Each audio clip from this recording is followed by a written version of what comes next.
This is Averill Kelly. We are again talking to someone from the MiM26 speaker list. Michael Klopper is one of our doctoral students. He's on our faculty. He will be a facilitator for our panel discussing AI. Michael, welcome to the podcast.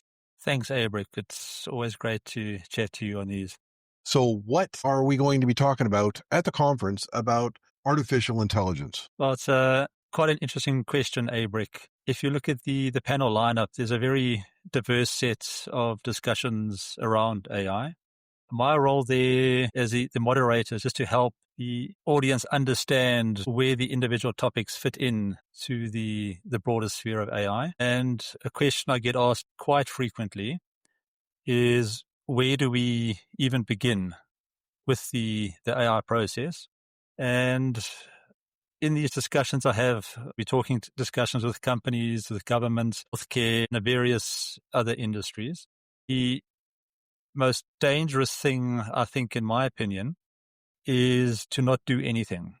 As we all know, AI has arrived. It's not going anywhere. And whether you like it or not, it most likely is going to influence you in one way or the other. And probably one of the most dangerous aspects of AI is what is commonly termed shadow AI, which is really the unsanctioned AI or the unsanctioned use of AI in any organization. And this typically comes from when there's no AI policy or guidance in place within an organization.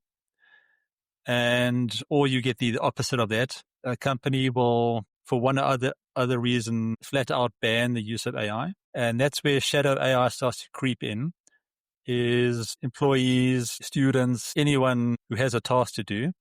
They will use then AI in an unsanctioned way where it may work out, but you open yourself up to a whole bunch of problems if you're using AI incorrectly, if the tool hasn't been vetted properly, if there are security risks, privacy risks, and so on. So it really is in the benefits of organizations to get these policies in place.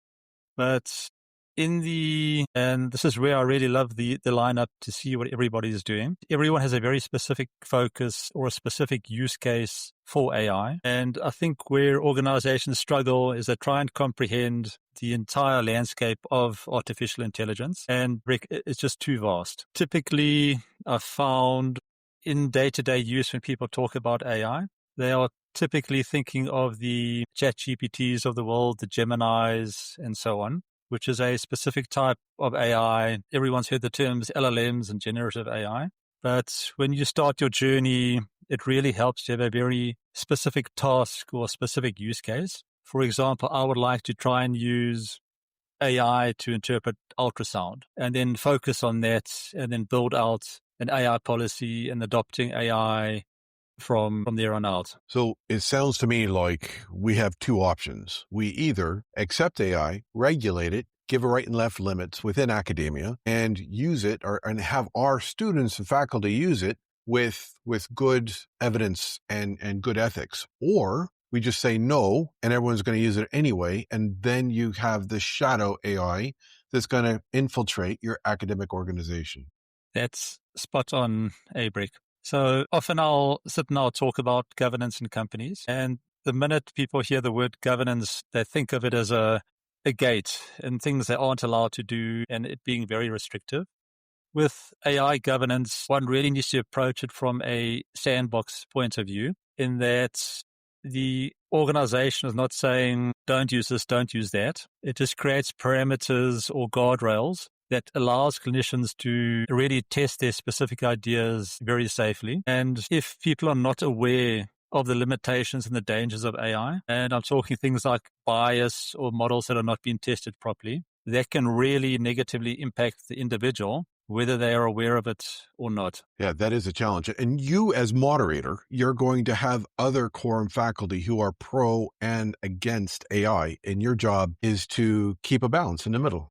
Yes, interestingly, in my IT role as a principal AI engineer, I actually raise a few eyebrows because I'm very often against AI. And often when people approach me saying they'd like to implement an AI project, they'd like to do this with AI, my first challenge to them is why do you specifically want to use AI for that problem when there's more than likely a non-AI solution available? So I'm very pro-AI if the use case is correct or even responsible for the task at hand. And healthcare, it's still very much up in the air whether AI or specific types of AI are actually appropriate for use. And LLMs and the ChatGPTs of the world fall into that category.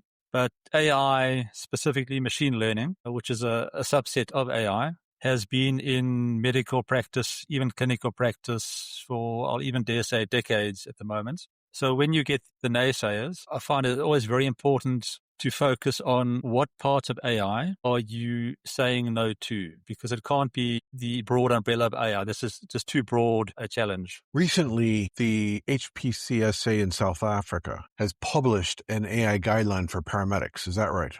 Yes, so they have released their guidelines, and this is around the use of AI in clinical use. It's not just for paramedics, it's for all registered healthcare providers with the council. And to sum it up, basically the policy says there will be no robot doctors. What they mean by that is clinicians are in fact encouraged to use AI, but to do it in a responsible way. Anything they use or any guidance they take from AI, any activity, whether it's patient diagnosis, anything like that, the clinician is always responsible for the AI or the AI output. And further they go to say is the doctor is the one who treats the patient, but AI can help guide them on their treatment, again, as long as it is responsibly used. And I think the HPSA has done this just in the interest of innovation. And there is that classic saying that today is the worst AI will ever be. And I think it also embraces the acknowledgement of shadow AI.